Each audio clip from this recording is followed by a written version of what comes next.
Il a terrorisé les États-Unis les années 70 et 80 et pourtant personne ne doutait que d'ailleurs ce gentil clown et ce respectable homme d'affaires se cachait un des tueurs en série les plus prolifiques des États-Unis. Salut à toi, jeune internaute. Alors aujourd'hui, tu vas découvrir l'histoire d'un des tueurs en série les plus sanguinaires et les plus vicieux qui ait jamais existé. Par des personnes violentes qui cèdent à leurs pulsions psychotiques ont généralement une enfance pas géniale, et bien là, John Wayne Gacy ne fait pas exception à la règle parce que il naît en 1942 d'une famille d'immigrés ouvriers, d'une mère d'ascendance danoise et d'un père polonais. Il a une petite sœur et une grande sœur. Durant son enfance, John Wayne Gacy est très proche de sa mère et de ses deux sœurs. Problème évidemment, à l'époque, l'homophobie est beaucoup plus présente qu'aujourd'hui et le père de John Wayne Gacy est un alcoolique homophobe qui est violent envers sa femme et ses enfants. Pour lui, c'est sûr, à force de traîner avec ses sœurs, John Wayne Gacy deviendra un homosexuel. Et ça le dégoûte. Vous voyez le problème, pas pu forcément aider John Wayne Gacy qui se fait fréquemment tabasser par son père et qui se fait traiter de parce que cette dernière tente de le défendre. Donc c'est probablement déjà premièrement ce début d'enfance problématique qui a pu donner des prédispositions à John Wayne Gacy pour devenir un futur psychopathe. À l'école, il n'est pas très populaire, mais globalement les profs sont assez satisfaits de ses notes. Voilà, un élève moyen plus. Durant son enfance, John Wayne Gacy est un enfant en surpoids et souvent malade. Il n'assiste pas souvent par exemple aux cours de PS. Et cela, c'est moi qui a fait la théorie, mais je pense que ça a dû l'isoler de ses camarades, peut-être pu renforcer certains de ses traits psychotiques. Déjà, à tout moment, c'est du pipeau. Hein. Petit détail anodin, mais à 12 ans, John Wayne Gacy, alors qu'il joue au parc, se prend violemment un coup de balançoire au sein de l'arrière du crâne. Et à partir de ce moment-là, John Wayne Gacy se met fréquemment à avoir des évanouissements. Et les traumas crâniens sont des éléments caractéristiques des futurs tueurs en série. Cependant, finalement, John Wayne Gacy est emmené chez le médecin, c'est alors qu'il découvre qu'il a un caillou au sein du cerveau qui s'est formé depuis ce fameux jour où il s'était cogné à la balançoire. Âgé de 17 ans, John Wayne Gacy, qui ne veut plus supporter la violence de son père, décide bien de partir pour Las Vegas où il obtient un boulot de concierge funéraire. Et c'est ce départ va avoir un incident capital dans la carrière meurtrière de John Wayne Gacy. Alors que la plupart des personnes qui travaillent avec lui sont plutôt dégoûtées par les cadavres, n'osent pas trop y toucher, et bien John Wayne Gacy, lui, il trouve ça excitant. Il est très vite viré de son boulot pour acte de nécrophilie. Il retourne alors vivre chez ses parents, intègre une école de commerce, de laquelle il obtient son diplôme en 1963. Très bon vendeur, il gravit les échelons. En 1968, il se marie à Marlene Myers. Ce mariage est surtout par intérêt parce qu'il lui permet d'obtenir la franchise Kentucky's Fried Chicken, et avec elle, il a 2 enfants, une fille et un garçon. C'est un homme respecté de la ville, tout le monde se dit qu'il va rentrer dans le droit chemin et mener une vie de père honorable et respectable. Bah pas du tout. La même année, il est arrêté pour et il est condamné à 10 ans de prison ferme. Par la même occasion, sa femme demande le divorce. Cependant, après 18 mois, il est relâché en liberté conditionnelle et après être parvenu à duper le psychiatre qui le pense inoffensif. Son père étant décédé par la même année, et bien John Wayne Gacy décide de partir s'installer chez sa mère. Grâce à un ami de la famille, il obtient un poste de cuisinier, parvient finalement à retrouver un emploi stable. Le 1er juin 1972, il se marie à une nouvelle femme, Carol Hoff. Peu de temps après, fonde une société de construction, PDM Constructors.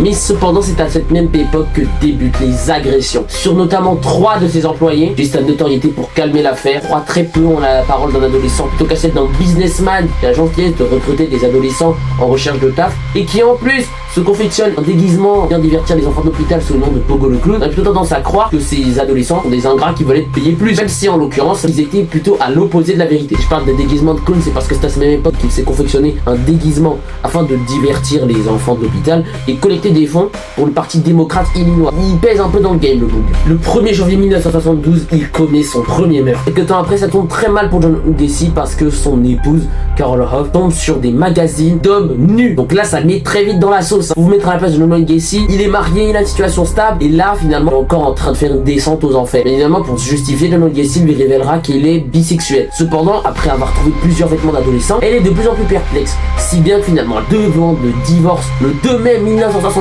et c'est à partir de ce moment que John Wayne Gacy va entrer dans sa période de folie meurtrière.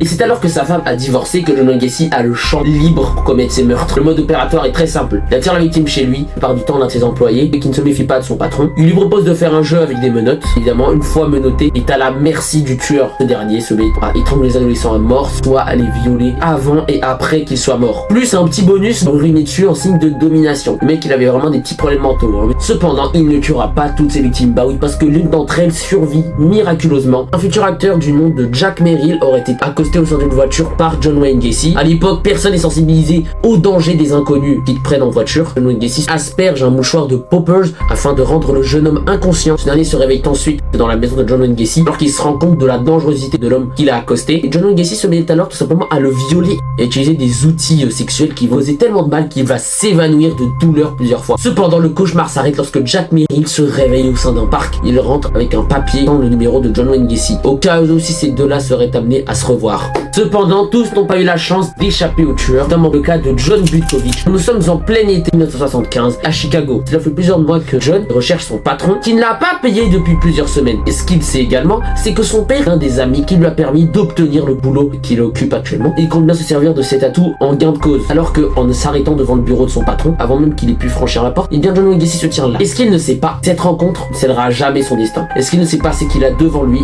un tueur récidiviste. John Wayne Gacy, bien évidemment, va utiliser son mode opératoire habituel en exploitant la naïveté de la victime. Bien évidemment, John Butkovich ne se méfie pas de son patron, pense simplement tenir gain de cause, sauf que ce qu'il ne sait pas, c'est qu'en franchissant la porte de la résidence de John Wayne Gacy, il venait d'entrer dans la tanière d'un loup affamé. Il est important de noter qu'en rentrant chez John Wayne Gacy, le jeune homme a été saisi par une odeur des plus nauséabondes qui correspond aux cadavres qui pourrissent au sous-sol. Bah oui, John Wayne Gacy n'en est pas à son coup d'essai. Le jeune homme se sent de plus en plus mal à l'aise et envisage même carrément de partir. À peine il se lève que John Wayne Gacy le surprend par derrière, effectue alors une clé de bras et après plusieurs heures d'agonie et de souffrance, John Wayne Gacy se décide enfin à étrangler le jeune homme. John Wayne Gacy se rend alors compte de la gravité de son acte. Ce qu'il décide de faire tout simplement, c'est de cacher le corps sous une dalle au sein de laquelle il fera couler du béton. C'est l'attaque d'un jeune homme 15 ans, Robert Peace, qui va mettre un terme au crime de John Wayne Gacy. En effet, recherché par sa mère, certains témoignages disent Robert Peace d'avoir été pour la dernière fois aperçu en compagnie d'un certain John Wayne Gacy. Les policiers remontent plus ou moins la piste et parviennent à trouver le domicile. C'est alors que John Wayne Gacy, qui tient avant tout à conserver son image altruiste, autorise les policiers à fouiller son domicile. Cependant, les policiers en rentrant sont saisis par une odeur nauséabonde qui correspond à une dizaine de corps d'adolescents qui sont en train de pourrir dans le sous-sol. C'est alors qu'en fouillant la maison, ils vont découvrir pas moins d'une vingtaine de cadavres en décomposition au sein du sous-sol. C'est alors que ces derniers réalisent que, en plus de Robert Peace, probablement des dizaines d'adolescents ont été disparus en croisant la route de John Wayne Gacy. Cependant, ce qu'on peut également noter, c'est que John Wayne Gacy avait fortement négligé l'odeur. Il montre notamment la capacité de réflexion assez faible du tueur en question. Ce dernier aurait tué au total au moins 33 adolescents. Reste alors secoué. Un tueur vient d'être découvert au sein de Chicago 7 et pourtant la plupart des voisins ne croiront pas en ces accusations. Un homme qui organise des barbecues, à aucun moment il n'aurait pu être impliqué dans des assassinats. C'est probablement un coup de montée contre lui et pourtant les preuves sont accablantes. John Wayne Gacy serait un homme d'apparence altruiste mais qui cacherait en réalité un monstre récidiviste et un violeur qui céderait à ses pulsions meurtrières. Une fois en prison, John Wayne Gacy gagnera une popularité croissante. D'ailleurs, il usera de cette personnalité en peignant différentes peintures qui seront vendues aux enchères. Le 10 mai 1994, John Wayne Gacy sera exécuté par injection létale. Bref les gens, j'espère que vous avez kiffé. Un enfant, le problème c'est que c'était un petit peu de galère avec toutes les voitures qui passaient, donc je me suis dit pourquoi pas tenter de revenir aux bases, au domicile. N'hésitez pas à me dire si la vidéo en général vous a plu et si je vous ai appris des trucs sur ce tueur, et si vous le connaissiez même. N'hésitez pas à mettre une note sur 10 de la vidéo en commentaire parce que mine de rien ça m'aide à améliorer le contenu. Et d'ici là, moi je vous dis à la prochaine.